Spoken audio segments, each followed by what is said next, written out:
आप में से कितनी लोग कवि कालिदास को जानते हैं? हाथ ऊपर करो। कालिदास का नाम कितने लोगों ने सुना है? सब लोगों ने सुना है। लेकिन उन अत्यंत योग्य कालिदास की मृत्यु कैसे हुई? ऐसी दर्दनाक मृत्यु किसी की नहीं हुई कभी। पहली बात तो कालिदास कोई ऐसा नहीं था कि बहुत बड़े ज्ञानी थे। वो तो एक बहुत विशिष्ट, एक योग्य, एक लड़की थी जिसको बहुत ज्ञान था। बड़े बड़े ब्राह्मण विद्वानों को हरा देती थी अपने शास्त्रार्थ में।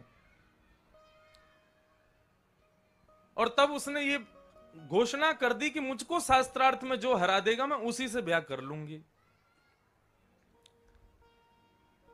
तब कुछ ब्राह्मण जो है कहीं जा रहे थे, तब उन्होंने देखा कि एक वृक्ष पर एक आदमी बैठा है और पेड़ की डाल काट रहा है। वो कैसे काट रहा है? डाल पर बैठ कर के डाल को काट रहा है, मतलब कटते ही नीचे गिरेगा। ब्राह्मणों ने विचार किया, वाह कितना बड़ा योग्य पुरुष दिखा है आज हमको।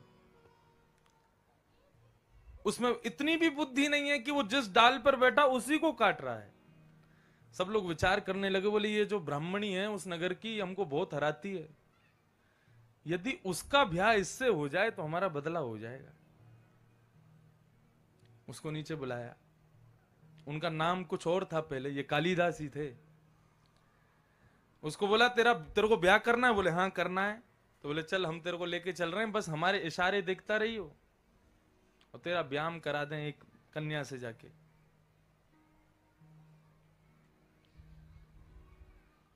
ब्राह्मणों ने पहले ही पत्र भिजवा दिया, बोले तुम तैयार हो जाओ, एक तुमको भी परास्त करने वाला बहुत बड़ा विद्वान आ रहा है तुम्हारे नगर में। उसने कहा अच्छा मुझे परास्त करेगा? तैयार हो गई युवती। आमने सामने मंच लगे दोनों के।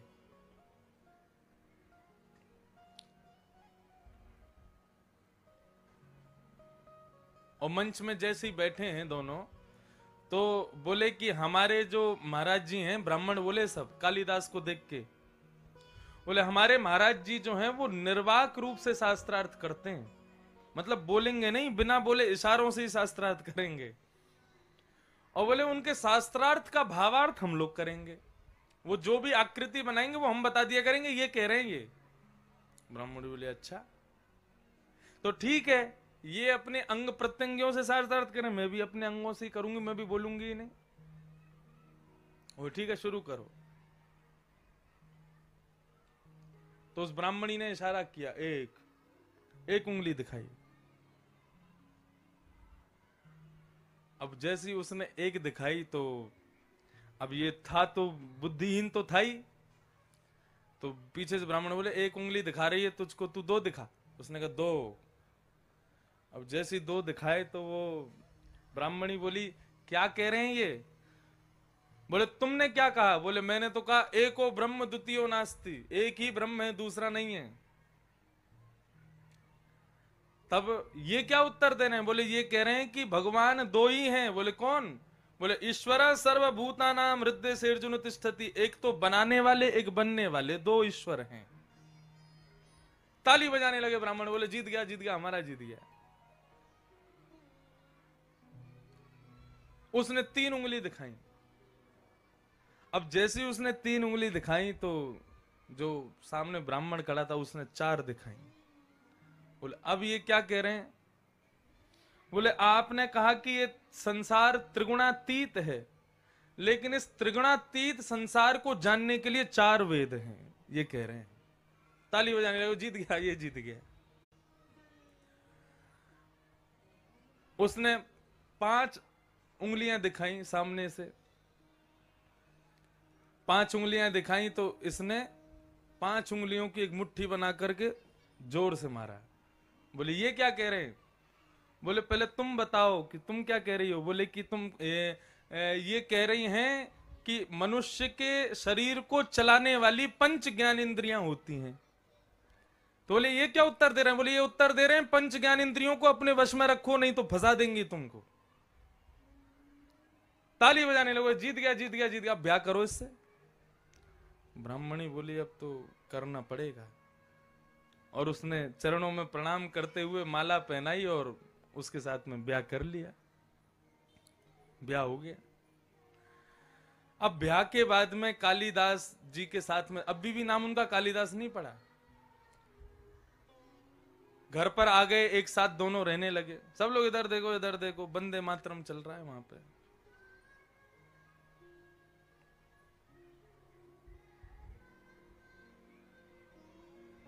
वाह।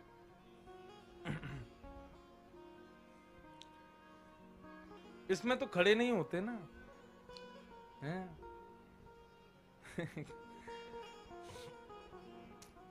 तो कालिदास से ब्याह हो गया उसका, ब्राह्मणी का। अब ब्राह्मणी घर ले आई कालिदास को, अब अपने घर पे रहने लगी। बोली मेरा इतना बड़े विद्वान के साथ ब्याह हुआ, बताओ बिना बोले मुझे शास्त्रार्थ में हरा दिया। छत पे दोनों घूमने के लिए जाने लगे, तो जैसे ही वो युवती छत की ओर बढ़ने लगी तो पीछे से कालिदास को थोड़ी जल्दी हुई, तो उन्होंने संस्कृत का एक शब्द बोला, सर्प सर्प सर्प। सर्प मतलब जल्दी करो जल्दी करो जल्दी करो। लेकिन कोई योग्य संस्कृत का विद्वान सर्प शब्द का प्रयोग नहीं करता। वो समझ गए, बोले कि इसके स्पष्टीकरण से भी पता चल रहा है कि ये संस्कृत का योग्य तो है नहीं, ब्राह्मणों ने मुझे फंसा दिया है। और एक दो वार्तालाप उन दोनों के बीच में हुई तो वो समझ गए, ओ हो ये तो किसी मुझसे बदला लेने के लिए इन लोगों ने मूर्ख से ब्याह करा दिया मेरा। तो उस युवती ने ऊपर छत से धक्का दे दिया कालिदास को। अब वो जैसे ही नीचे गिरे तो नीचे था काली मैया का मंदिर, और काली मैया के मंदिर के सामने कालिदास गिरे और उनकी जीभ का अग्रभाग उनके दोनों दांतों के बीच में कट गया, और वो कट करके काली के चरणों में गिर गया। काली मैया प्रकट हो गई, और प्रकट होकर के उन्होंने हाथ फेरा, संपूर्ण ज्ञान कालिदास को हो गया। तब उनका नाम पड़ा कालिदास।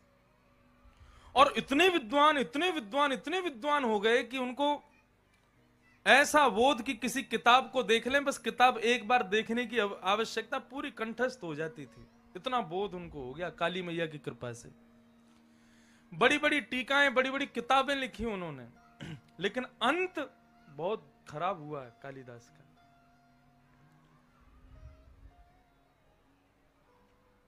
मंच से बताने योग्य बात नहीं है, लेकिन हमारे पूर्वाचार्य कहते हैं कि बड़े लोगों का जन्म मरण सब हमको ज्ञान देने के लिए ही होता है। उनकी प्रत्येक क्रिया हमको कुछ ना कुछ सिखाने के लिए होती है। कालिदास ने काली मैया के उपासक थे, तो उनके स्वरूप का वर्णन करते हुए एक उन्होंने रचना की। अब उस रचना में जैसे कि श्रीमद् भागवत में कृष्ण के स्वरूप का वर्णन है, वरहा पीडम नटवर वपुः कर्णयो कर्णकारम वंशी विभूषित करा नवरीन दाबात पीतांबरा दरुण बिंब फला धरोष्ठात अस्ति स्वस्तरुणी करा, ये सब स्वरूप के वर्णन हैं भागवत में। ऐसे ही उन्होंने अपनी उपास्या काली के स्वरूप का वर्णन किया। सब लोग सावधानी से सुनिए। और स्वरूप का वर्णन करते करते उन्होंने कानों का वर्णन किया, आंख का वर्णन किया, नाक का, जिह्वा का, होठ का, कानों के कुंडलों का, गले का, वक्षस्थल का, सबका वर्णन करते करते करते करते उनसे बहुत बड़ी भूल हो गई। उन्होंने अपनी उपास्या काली के जंघा के एक तिल का वर्णन कर दिया, और जिस वर्णन को पढ़ने वाले सुनने वाले लोगों को बहुत खराब लगा। कटी भाग का वर्णन कर दिया।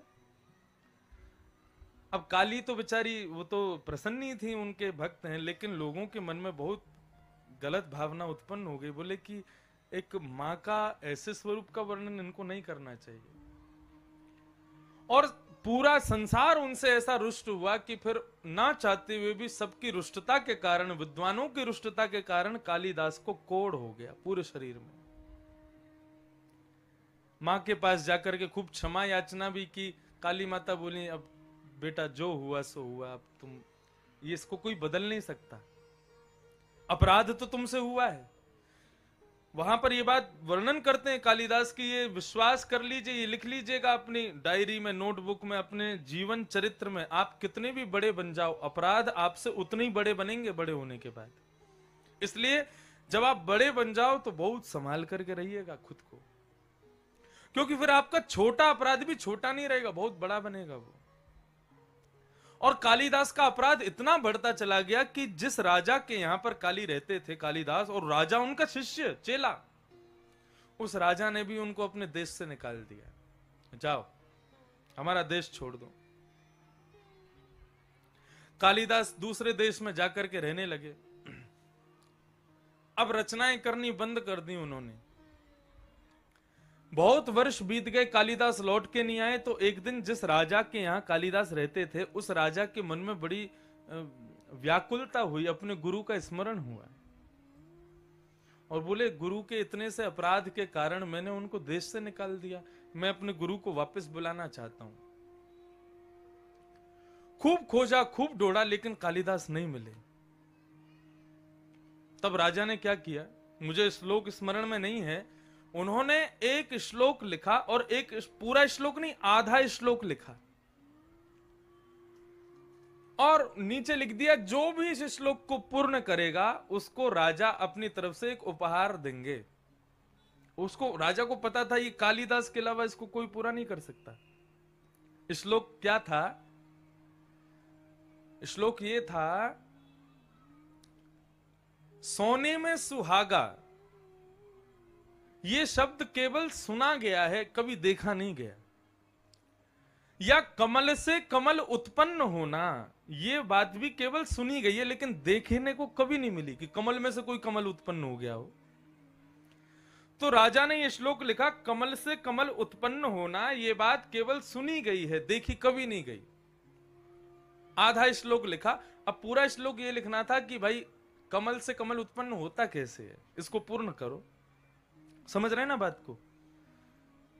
ये श्लोक लिख करके राजा ने टांग दिया, बोले जो पूरा करेगा उसको मैं अपनी तरफ से एक तोहफा दूंगा, और ये भी कह दिया आधा राज्य दे दूंगा अपना। वो जानते थे कालिदास के अलावा कोई पूरा कर ही नहीं सकता इसको। तो एक परदेश की, विदेश की एक वैश्या भ्रमण करती हुई उस नगर में आई, और नगर में भ्रमण करते हुए उसने वो श्लोक लिखा हुआ आधा श्लोक देखा, और वो श्लोक पढ़ करके समझ गई, बोले कि ये श्लोक तो राजा ने लिखा और कालिदास की प्राप्ति के लिए लिखा, और कालिदास मेरे ही शहर में रहते हैं, मेरे ही नगर में रहते हैं, मैंने ऐसा सुना है। तो वहां से वो श्लोक चोरी करके वो वैश्या ले गई, और उसने अपने घर के बाहर उस श्लोक को लिख दिया आधा। और आधा श्लोक लिखने के बाद में उसने अपना चेहरा बना दिया बाहर, अपने चेहरे की आकृति बनवाई। और एक दिन वही हुआ, कालिदास जी भ्रमण करते हुए उस वैश्या के घर के बाहर से जैसे ही निकले, तो कालिदास की नजर पड़ी उस श्लोक के ऊपर, और श्लोक उन्होंने देखा, बोले कमल से कमल उत्पन्न होता है, ये सुना गया है, देखा कभी नहीं गया। आगे का श्लोक पूर्ण कीजिए। कालिदास ने वो श्लोक देखा, और देखा श्लोक के बाद में वैश्या का चित्र बना हुआ, और वैश्या इतनी सुंदर की क्या बताएं। कालिदास बोले अच्छा। तुरंत उन्होंने सिड्डी लगाई, और सिड्डी लगा करके ऊपर लेके चढ़ गए, और उन्होंने श्लोक पूर्ण किया, और उसमें लिखा, आपके कमल जैसे मुखार बिंद पर, मतलब वैश्या के मुखमंडल को देख के बोले, आपके कमल जैसे मुखार बिंद पर दो कमल रूपी नयन विद्यमान हैं, यही तो कमल से कमल उत्पन्न हुआ है। आप कहते सुना गया, मैंने तो आज देख भी लिया, आपके कमल रूपी मुखार बिंद पर दो कमल नयन विराज रहे हैं। या फिर उन्होंने ऐसा कहा हो कि भगवान के श्री कमल मुख पर दो कमल नयन विराजते हैं, ये कमल से कमल उत्पन्न होना ही तो है। अब ये लिख दिया कालिदास ने। अब जैसे ये लिखा तो किसी ने जाके वैश्या को बताया, बोले तुम्हारा श्लोक पूरा कर रहा है एक व्यक्ति। वैश्या समझ गई कालिदास ही है।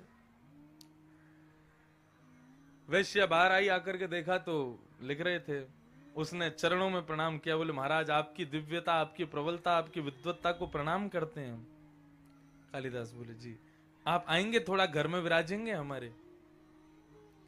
कालिदास बोले मुझे कहीं जाना है। बोले नहीं, 2 मिनट विराजिए, मेरा जीव घर धन्य हो जाएगा आप पधारेंगे तो। कालिदास घर में गए, वैश्या ने घर अंदर से बंद किया और उनके हाथ पांव बांध करके गला घोट करके उनको मार दिया। कालिदास की मृत्यु। और मार करके अपने घर के पीछे नदी में फेंक दिया उनके शव को। शव भी नहीं मिला किसी को। ऐसी मृत्यु हुई महाकवि कालिदास की। वैश्या ने जाकर के वो पूर्ण श्लोक राजा को दे दिया। बोले आपने आधा श्लोक लिखा, मैंने पूरा कर दिया। राजा ने जैसे ही वो श्लोक देखा वो समझ गए, बोले ये तो कालिदास की कृति है। वैश्या को बंदी बनवा लिया। बोले सत्य बताओ किसने लिखा ये श्लोक? वैश्या ने फिर बहुत उत्पीड़ना की तो उसने बता दिया, बोले कि कालिदास ने लिखा। बोले कालिदास मेरे गुरुदेव कहां हैं? बोले उनको मैंने मार दिया। आपने लिखा था बहुत धन देंगे, आदि संपत्ति देंगे, इस प्रलोभन में मैंने श्लोक आपको दे दिया, लेकिन कालिदास जिन्होंने ये श्लोक किया उनको मैंने ही मार दिया। राजा व्यथित दुखित गिर पड़ा शरीर से। एक संत के पास गया और रुदन करने लगा। बोले इतना बड़ा कवि, काली की इतनी बड़ी कृपा उसके ऊपर, पूरे विश्व में प्रसिद्ध, एक अपराध करने की वजह से कोढ़ हो गया, लेकिन मृत्यु तो कम से कम अच्छी होती। एक नगर वैश्या, उसके हाथों से मरना पड़ा कालिदास को। प्रभु ये कौन से जन्म के कृत्य का प्रारब्ध भोगा है कालिदास ने? तो उस संत ने जो उत्तर दिया वो सुनने योग्य है। संत क्या कहते हैं? बोले राजन, कालिदास ने इसी जन्म के एक दुष्कृत्य का परिणाम भोगा है। बोले क्या? बोले उसने एक अयोग्य वैश्या को ज्ञान प्रदान कर दिया, उसके कारण उसकी मृत्यु इतनी दयनीय हुई। कौन सा ज्ञान? आधा श्लोक था ना, पूरा करके वैश्या को दे दिया। किसी श्रेष्ठ योग्य व्यक्ति को देता तो कालिदास की ऐसी गति नहीं होती, लेकिन एक अयोग्य वैश्या को दिया, इसलिए कालिदास की ऐसी मृत्यु हुई। इसलिए दान बहुत सोच समझ के करना चाहिए। आप अपनी किसी भी वस्तु का दान दो, सद्विचार का दान दो, सद्भाव का दान दो, सद्गुणों का दान दो, और कुछ भी नहीं है आपके पास तो धन का भी दान यदि करो तो किसी योग्य को ही करना, अयोग्य को नहीं करना। अयोग्य को दान देने से आपने देखा कालिदास की क्या गति हुई। और श्रीमद् भागवत में राजा नृण की कथा आती है, एकादश स्कंद में, नहीं 10वें स्कंद में ही है। वहां पर राजा नृण से एक बहुत बड़ी भूल हो जाती है दान के विषय में, तो उसको कृकलाश्य, गिरगिट बनना पड़ता है। इसलिए योग्य वस्तु का दान किसी योग्य पात्र को ही दीजिएगा, अयोग्य को मत दीजिएगा। नहीं तो अयोग्य वैश्या को दान देकर के कालिदास ने अपनी मृत्यु को भी श्रेष्ठ नहीं बना पाए वे। तन पवित्र कर दान, तन की पवित्रता दान में है, लेकिन ऐसा नहीं है कि फिर किसी को भी दो कुछ भी नहीं। मैंने पहले दिन भी आप लोगों से कहा, शायद कल परसों ही कहा, कि धन है वो, लक्ष्मी है वो ऐसे स्थान पर जानी चाहिए जहां उसकी वास्तविकता में उसका प्रयोजन है, उसकी आवश्यकता है। जहां अनावश्यक धन पहुंचता है आपका, और उस अनावश्यक धन का यदि दुरुपयोग किया जाता है तो दुरुपयोग का फल भोगने वाले को नहीं, देने वाले को मिलेगा।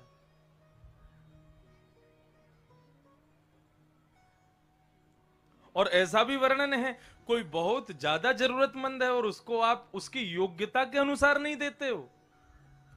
आप भी बहुत योग्य हो, लेकिन आपके सामने कोई बहुत ही दुर्भाग्यशाली व्यक्ति है, उसको बहुत आवश्यकता है, आपको पता है कि वो धन को सदप्रयोग करेगा। ऐसी जगह पर आप आकर के बिल्कुल अपनी योग्यता से कम नीचे उतर करके उसको धन देते हो, ऐसे स्थान पर भी लक्ष्मी रुष्ट होती है।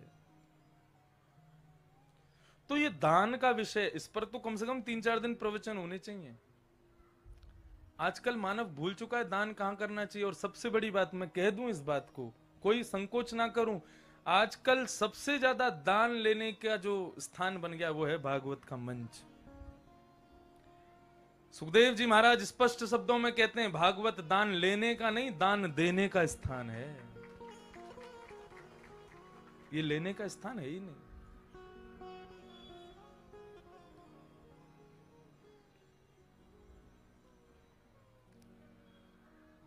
सुखदेव जी ने परीक्षित से कभी भी नहीं कहा होगा तुम मेरा तिलक करो, मुझे इतना दो, मुझे ये दो, मुझे वो करो, ये करो। अपनी योग्यता से बिना किसी को बताए आप जो करो वो उचित है। लेकिन भागवत के मंच का प्रयोग जहां दान के लिए होता है, देख करके बहुत कष्ट होता है हृदय को।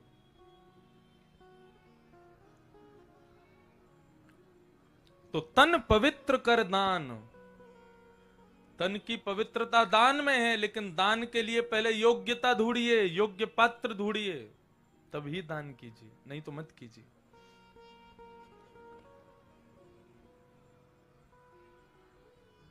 मन पवित्र हरि भजन सो, मन की पवित्रता किसमें है? भगवान के भजन में, भगवान के कीर्तन में, भगवान की कथा में।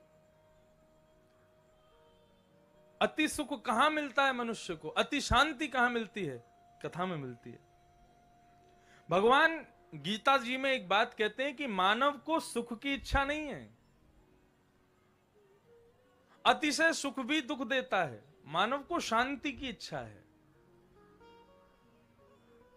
और आप सबसे ज्यादा शांत यदि कहीं रह रहे हैं तो वो कथा में आके ही रह रहे हैं, बिल्कुल नहीं बोलते, बिल्कुल शांत बैठे हैं, बैठ करके श्रवण कर रहे हैं। इस शांति से ही आपको सुख आनंद की अनुभूति होती है। तो मन की पवित्रता किसमें? मन को शांति किसमें? मन की सहजता किसमें? मन पवित्र हरि भजन सो, हरि के भजन में मन की पवित्रता। होत त्रिविध कल्याण, ये 3 प्रकार का कल्याण हमारे शास्त्रों में बताया गया। तो नंद बाबा के यहां पर भगवान श्री कृष्ण का प्रादुर्भाव हुआ है। ठाकुर जी धीरे धीरे 7 दिन के हो गए। आज जैसे 7 दिन के हुए तो यहां महाराज कंस ने पूतना को भेजा कि पूतना जाओ और जाकर के मेरे शत्रु कृष्ण को मार दो। पूतना ने अपना रूप बदला, अपने पयोधर में उसने विष का लेपन किया और 1 महीने के भीतर भीतर जितने भी बालकों ने जन्म लिया सबके घर जाती है, सबको घर जाकर के अपना विषपान कराती है, स्तनपान कराती है और सबको मार देती है। बंधुओं, आज कुछ नई बात बताएंगे आपको पूतना के सुंदर प्रसंग में, सावधानी से सुनिएगा।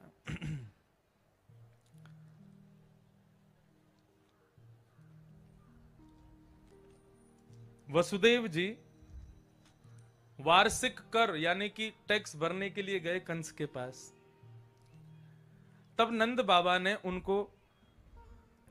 बाबा को वसुदेव जी ने ये ज्ञात करा दिया, बोले कि आपका ज्यादा देर यहां रहना उचित नहीं है, आप वापस जाइए, हमें भय लग रहा है कहीं कंस कुछ गलत ना कर दे, क्योंकि ये राक्षसों को भेज रहा है बालकों को मारने के लिए। आपके घर में भी अभी अभी बालक भयो है और वो बालक भी हमारो ही है, तो आप उसका ख्याल रखें। नंद बाबा वापस लौट आए। इतने में ही पूरे विश्व में भ्रमण करती हुई, ब्रजमंडल में भ्रमण करती हुई, बालकों को मारती हुई, लक्ष्मी स्वरूप धारण करके पूतना का आगमन हुआ ब्रज में। पूतना ने जैसे ही देखा अबीर गुलाल के महाराज बादल पूरे रंग बिरंगे हो रहे हैं, बोले जरूर कृष्ण का जन्म यहीं कहीं हुआ है।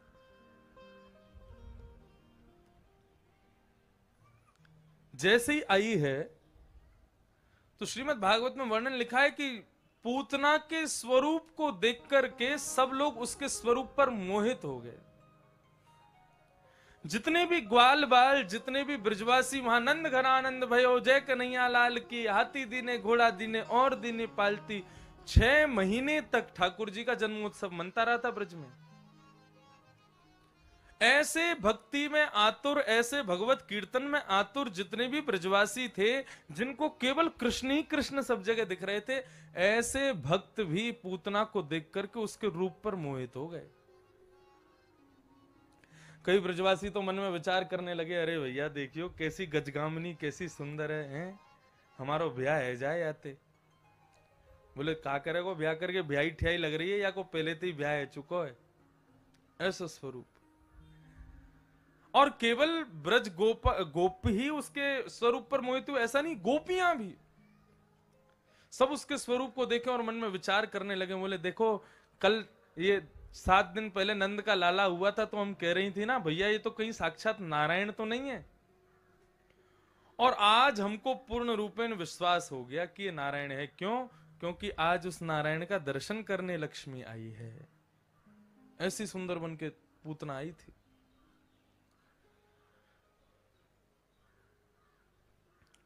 गोप गोपांगनाएं मोहित हो गए, चलो ठीक है।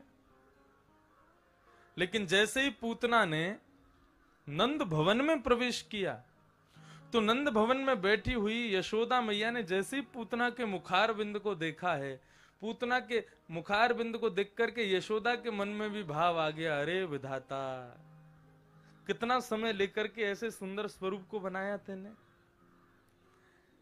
विधाता थोड़ी कृपा कर दे तो, या तो हमारा लाला थोड़ी कछु दिना पहले है जातो, या ये कछु दिना बाद है जाती, तो यही तो ब्याह कराती अपने लाला को। कितनी सुंदर है। अब देखो ये पूतना कौन है? ये माया। इस संसार की जितनी भी मायाएं हैं, माया किसको कहते हैं? जिसमें हमारा मन अचानक से आ जाए उसी को माया कहते हैं। अब भले ही वो सौंदर्य हो, भले ही वो कुछ खाने की वस्तु हो, भले ही वो कुछ ऐशो आराम की गाड़ी हो, घर हो, फ्लैट हो, कुछ भी हो, जिस पर सहज भाव ही हमारा मन पहली दृष्टि देखते ही आ जाए उसी को माया कहते हैं। और ये माया इतनी शक्तिशाली है, माया इतनी बलवान है कि भगवान को जन्म देने वाली, भगवान का पालन पोषण करने वाली भगवान की मां यशोदा भी उस पर आसक्त हो गई। तो हम कैसे बच जाएंगे उस माया से? बहुत सावधानी से सुनिए, ये एक भक्त के लिए बहुत श्रेष्ठ बात है पूतना का चरित्र। माया कितने भी रूप धारण करके आ सकती है आपको मोहित करने के लिए। तो यहां पर परीक्षित जी से सुखदेव जी कह रहे हैं, जब भगवान को जन्म देने वाली मां माया पे मोहित हो सकती है तो हम नहीं होंगे? हम भी हो सकते हैं। इसलिए परीक्षित माया के जाल से बचने के लिए बहुत प्रयत्न करने पड़ते हैं। पूतना पर भगवान की मां मोहित हो गई यशोदा जी, और यशोदा जी मोहित हो गई, उसको देख के बोली, अरे बहना कहां से आई हो? बोले मैं मिश्राणी हूं, मिश्रा जी तो दर्शन कर गए, मैंने सोची कि मैं क्यों पीछे रहूं, तो मैं भी लाला को आशीर्वाद देवे आई हूं। आओ आओ, हाँ हाँ तुम्हारो ही तो लाला है, तुम्हारी कोई छोटी छोरी है कि ना है? बोले ना अभी तो ना है। बोले जब है जाए तो हमको जरूर बताइए, क्योंकि वो भी तुम्हारे समान सुंदर होगी, तो देखेंगे लाला को ब्याह करा देंगे। मैया बोली, या की छोरी ते ब्याह करा रहे हो? ठाकुर जी मनी मन सोचने लगे, या की छोरी ते हमारो ब्याह कराओगी? मारे ब्याह है हमें, ये ऐसी सासू मां हमको ना चाहिए जो आदर सत्कार भी ना करे हमारो। इतने में कुछ गोपियां आ गई, आकर के बोली, यशोदा जी आप बाहर चलो, कुछ लोग मिलने आए। तो मैया कहने लगी, कैसे छोड़ के जाऊं लाला को? पूतना बोली, हमें दे दो, हम लाला को संभाल लेंगे। और पूतना की गोद में देख करके मैया चली गई। अब देखो, पूतना को देखते ही जिस पर सब मोहित हो रहे थे उस पर ईश्वर मोहित नहीं हुआ, तुरंत अपने नेत्र बंद कर लिए। ठाकुर जी ने अपने हाथ रख लिया अपनी आंखों पर। क्यों हाथ रख लिया? बहुत सुंदर बात। इसके कई भाव बताए गए, लेकिन एक भाव यह बताया कि भगवान की चक्षु जो हैं दोनों, इनमें सूर्य और चंद्र का निवास है। इसीलिए कहते हैं कि भगवत दृष्टि जिस पर पड़ जाए, भगवान देख भर लें, उनके देख भरने मात्र से मुक्ति निश्चित है, वैकुंठ निश्चित है। उनकी दृष्टि पड़ जाए बस हम पर। सूर्य और चंद्र ये विचार करने लगे, बोले देखो भगवान तो इसको कौन सी गति देंगे? इसको वो गति देंगे जो मां यशोदा को कभी मिलेगी आगे चल के, लेकिन हम ऐसा कदापि होने नहीं देंगे। तो मानो सूर्य चंद्र ने विचार कर लिया कि हम ऐसा होने नहीं देंगे, इसकी मुक्ति होने नहीं देंगे। तो सूर्य चंद्र के भाव से दोनों ने ही अपनी आंखों पर हाथ रख लिया। और देखो इनमें जो सूर्य है ना, ये कौन है? ये ठाकुर जी के ससुर जी हैं भगवान के। क्यों? सूर्य की पुत्री यमुना, और यमुना भगवान की पत्नी है। तो सूर्य भगवान के ससुर जी हैं कि नहीं? तो सूर्य ने मन में विचार किया, बोले हमारे जामाता को मारने आई है ये, हमारे दामाद को मारने आई है ये, बोले हमारी बेटी के सुहाग का हरण करने आई है ये, ऐसी को तो मारेंगे तो सही भगवान, लेकिन उसको देख करके इसका कल्याण नहीं होने देंगे। मैंने एक दिन कथा में कल या परसों ही शायद ये प्रसंग सुनाया होगा कि वो राम सीता जी का दुराग्रह करने वाला वो व्यक्ति, उसको वैकुंठ ने भी प्रवेश नहीं दिया। बंधुओं, भगवान हम पर कृपा कर दें तो ही वैकुंठ मिलेगा। यदि हमसे इतना भी अपराध हो गया तो ये सब देवी देवता खड़े रहते हैं वैकुंठ के बाहर, उस अपराध के कारण वैकुंठ में प्रवेश नहीं करने देते हैं। वैकुंठ ऐसे थोड़ी प्रवेश करा देगा। तो पूतना का उद्धार तो ठाकुर जी करेंगे, लेकिन हम इसको देखने नहीं देंगे। यदि ठाकुर जी ने अपने नेत्रों से देख लिया तो इसको वैकुंठ मिलेगा, हम इसको वैकुंठ जाने नहीं देंगे। इसलिए ठाकुर जी के दोनों नेत्रों ने अपने आप को बंद कर लिया। एक भाव ऐसा बताया जाता है कि नेत्रों की भी प्रजाति होती है। नजर से नजर ने मुलाकात कर ली, रहे दोनों खामोश और बात कर ली। कई जगह देखने को मिलता है, आंखें आंख में ही बात हो जाती हैं। तो नेत्रों की भी प्रजातियां होती हैं। आंखों का कम खुलना, आंखों का ज्यादा खुलना, मटकना और चलना, ये सब बता देता है सामने वाले के मन में क्या चल रहा है। नेत्र नेत्र की भाषा समझते हैं क्योंकि इनकी प्रजाति एक ही है। तब ठाकुर जी के नेत्रों ने मन में विचार किया कि हम ऐसे नेत्रों को नहीं देखेंगे जो नेत्र अपने भीतर कायरता भर के हमारे स्वामी को मारने आए हैं। अपने नेत्र रूपी प्रजाति पर धिक्कार करते हुए बोले, धिक्कार है तुम नेत्रों को देखने पर। तो ठाकुर जी के नेत्रों ने अपने आप को बंद कर लिया, हम देखेंगे ही नहीं तुमको। और तीसरा बड़ा सुंदर और बड़ा अच्छा भाव जो मुझे बहुत अच्छा लगता है, आज देखो कितनी आवाज आ रही है इनकी कौओं की। पता है क्यों? क्योंकि अभी ठाकुर जी कुछ देर बाद में वो खाएंगे ना रोटी, तो ये लेके भाग जाएंगे वहां पे। अपने आप को पॉजिटिव बना के रखो। अब लाला को जन्म भयो, रोटी वोटी खाएंगे तो कौआ ले जाएगा, फिर ठाकुर जी कहेंगे मुझको तो वही रोटी चाहिए जो ये लेके गए हुए, इसलिए कौए घूम रहे हैं ऊपर। तीसरा भाव मुझे बहुत अच्छा लगता है जो ठाकुर जी ने नेत्र बंद क्यों किए। देखो, पूतना को पूतना किसने बनाया? भगवान ने बनाया। पूतना को राक्षसी किसने बनाया? भगवान ने बनाया। पूतना को जो भी उसके क्रियाएं हैं, जो भी उसका व्यवहार है, जो भी उसका स्वभाव है, सब पूर्व नियुक्त ठाकुर जी ने तैयार किए। भगवान मन में विचार कर रहे हैं कि तुझे राक्षसी मैंने बनाया, तुझे राक्षस कुल में जन्म मैंने दिया, तेरा निर्माण मैंने किया, और आज जब मेरे सामने आई है तो तू उस रूप में नहीं आई जिस रूप में मैंने तुझे बनाया। तू रूप बदल के आई है अपना। सावधान तय श्रृणु, बहुत सावधानी से सुनिएगा।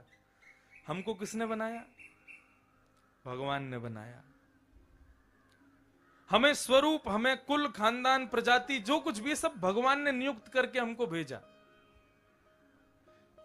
तो भगवान क्या कहते हैं? तुम्हारा जो भी स्वरूप है, तुम्हारे जो भी गुण हैं, तुम्हारा जो भी पदवी है, वो संसार के लिए रखो, लेकिन जब मेरे सामने आओ तो जैसा मैंने तुमको सृष्टि में भेजा, सृष्टि में जब हम आए तब हम कैसे थे?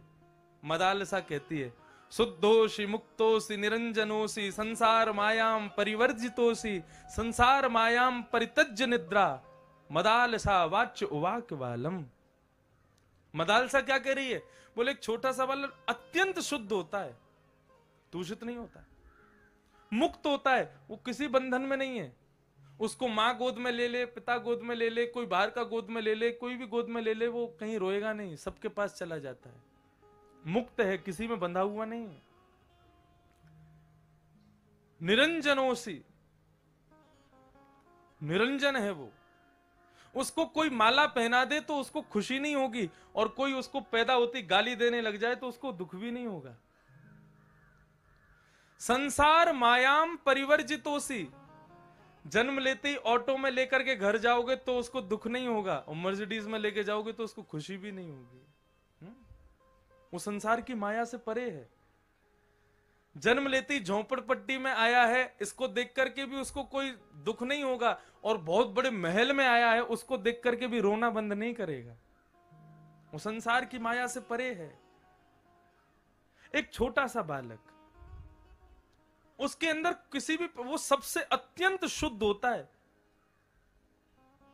श्री शंकराचार्य भगवान कहते हैं कि बालक को जन्म लेते ही माता पिता को क्या करना चाहिए? बोले उसके चरणों को सिर से लगाना चाहिए। क्यों?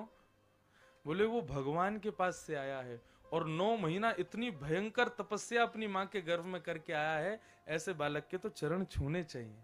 जब तक वो तुमको पहचान नहीं जाता, तब तक उस बालक को ही कृष्ण स्वरूप मान के उसका वंदन करते रहो।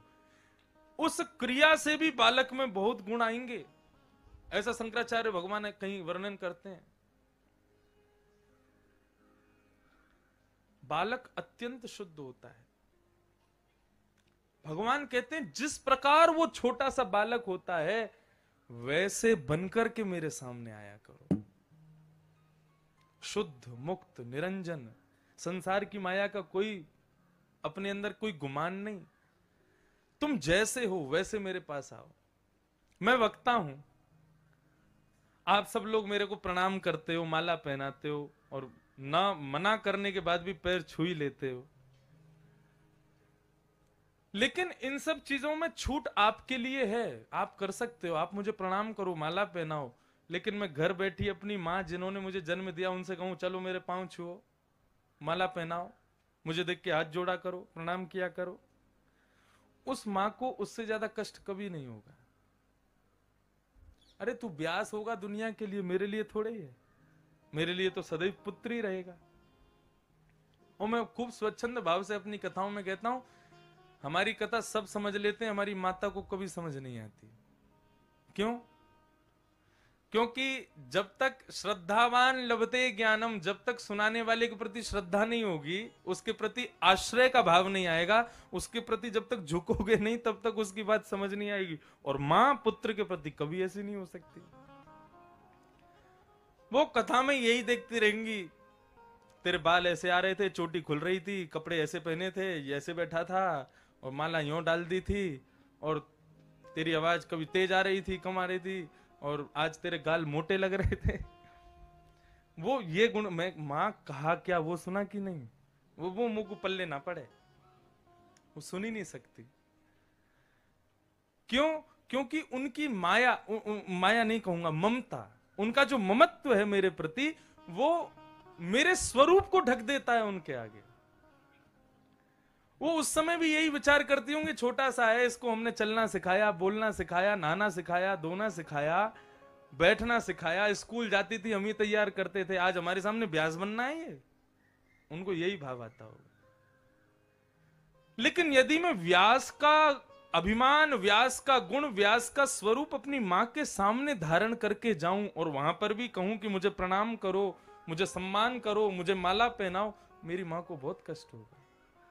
ठीक उसी प्रकार ईश्वर त्वमेव माता च पिता त्वमेव, वो मां भी है, वो पिता भी है।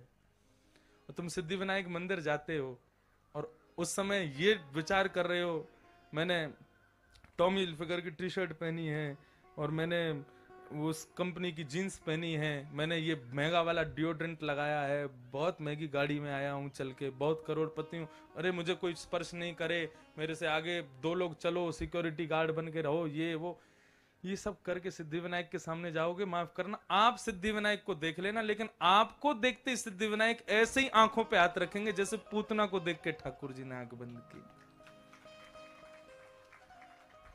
श्री पंडरीनाथ भगवान का दर्शन करने के लिए जाओगे, गुमान लेकर के जाओगे, मैं व्यास हूं, मैं वक्ता हूं, प्रवक्ता हूं, हजारों लोगों को कथा सुनाता हूं, यदि इस भाव से पंडरीनाथ भगवान का दर्शन करूंगा, माफ कीजिए, पंडरीनाथ भगवान मुझे देखते भी, उनके सामने होते हुए भी वो अपनी नजर फेर लेंगे।